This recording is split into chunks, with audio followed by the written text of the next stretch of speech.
Hizi ndo hasari 13 za mwanamke asiye seksi kwa muda mrefu. Usipo seksi kwa muda mrefu, basi ni madhara au hasara utakazozipata. Kwanza, huwa na hasira kwa vitu vidogo vidogo. Namba 2, huwa mwenye kusahau mambo yake na huacha kujipenda.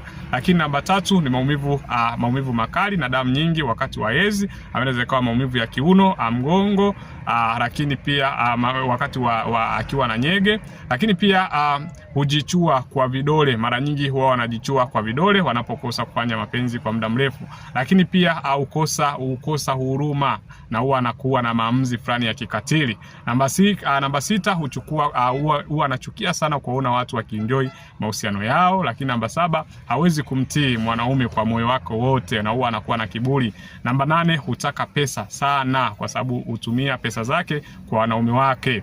Lakini pia 9, huwataka watu wote waone mapenzi ni kitu cha ovyo na cha ajabu. Lakini pia huyu mwanamke huwa na mwanamke wa ibada kama sehemu ya faraja. Namba 11, huwa ukosa kujiamini na uhisi kuwatahiri, lakini pia na kukwazika. 12, hukosa morali ya kufanya kazi. Na mwisho, siku akipata mwanaume na akamfurahia kimapenzi, basi huzama mazima.